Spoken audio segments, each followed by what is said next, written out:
မင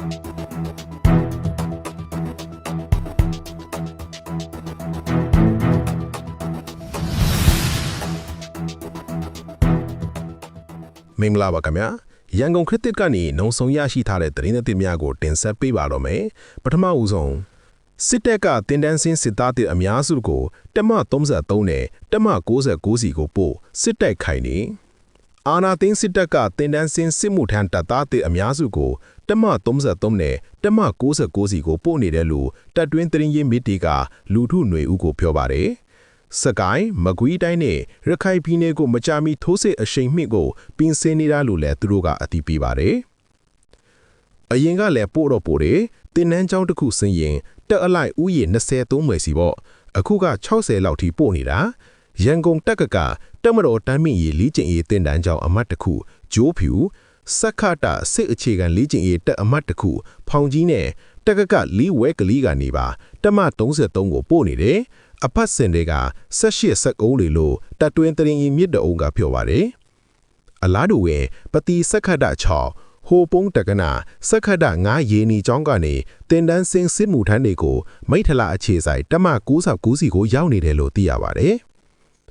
69ကမကွေးနဲ့ရခိုင်ကိုစစ်ထူရင်နဲ့လိုအပ်ချက်အရာအင်အားအလုံးအရင်ထပ်ဖြည့်နေတာပြောရရင်အကြများနေတာပေါ့လို့တပ်တွင်းအခြေအနေကိုသိရှိသူကပြောပါတယ်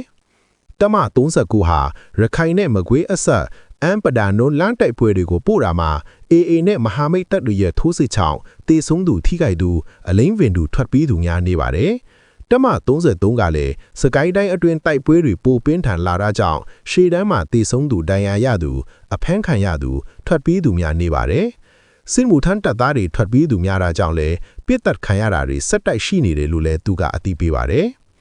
ဒါအပြင်စစ်တပ်ရဲ့လက်ရှိထိုးစစ်ဆင်းနေမှုတွေဟာတန်တဲ့မူလတပ်တွင်းရှိစစ်သားတွေကိုမြို့နယ်လုံခြုံရေးအဖြစ်အဓိကတာဝန်ပေးခါတာပြီးစစ်မှုထမ်းတပ်သားတွေကိုရှေ့တန်းစစ်မျက်နှာကိုပို့နေတာလို့လည်းထွက်ပြီးလွတ်မြောက်လာတဲ့အပတ်စဉ်ဆက်လေစစ်မှုထမ်းတပ်သားဟောင်းတဦးကပြောပါတယ်။တန်တဲ့တွေကမြို့နယ်လုံခြုံရေးပစယ်တွေကတင်တန်းစိမ့်ပြီးတာနဲ့သက်ဆိုင်ရာစစ်ဌာနချုပ်ကိုတွားကြရတယ်။ရောက်ပြီးတညအိပ်ပြီးမှလည်းစစ်စင်ရေးနယ်မယ်ကိုတွားရတယ်။တေတဲ့နေရာမှာလည်းဘူကြီးပုံမှုတွေကတယောက်နှစ်ယောက်အခုကပစဲတွေများတယ်လို့သူကရှင်းပြပါတယ်။လက်ရှိစစ်ကိုင်းအခြေဆိုင်တမ33မှာတာဝန်ကျနေတဲ့တက်ချက်တူကလည်းအပတ်စဉ်တစ်ပတ်စဉ်က9000ရှိတယ်။ဒီလူဦးရေနဲ့တက်ကိုတီးတက်အောင်လုပ်နေရတာတက်တိုင်းမှာရက်တီနေရတာကအားလုံးစုပ်ပြတ်နေတာကြည်ထိုးတက်ထနပ်ပြတက်တာနဲ့ရှေ့တန်းလွတ်နေတာပစဲမရှိပေါ်တာမဆွဲနဲ့ဘာမှလွတ်မရဘူးလို့သူကပြောပါတယ်။စစ်တပ်ကအာနာသိမ့်ပြီးနိုင်ငံထဝန့်တော်လန်ရေးတပ်တွေရဲ့ခုခံတော်လှန်မှုနဲ့ပြည်သူအများစုကစစ်တပ်ကိုယွန်းမုံပြီးစစ်ထဲဝင်သူမရှိသလောက်နဲတာကြောင့်2024ခုနှစ်ဖေဖော်ဝါရီလမှာစစ်မှုထမ်းဥပဒေကိုပြဋ္ဌာန်းခဲ့ပြီးအဓမ္မစစ်သားစုဆောင်းနေတာဖြစ်ပါတယ်။လက်ရှိမှာအပတ်စဉ်22ခုကိုစပြီးဖေဖော်ဝါရီနောက်ဆုံးပတ်မှာလွတ်မဲ့အပတ်စဉ်22အထက်လူငယ်တွေကိုအဓမ္မဖမ်းဆီးနေတယ်လို့သိရပါတယ်။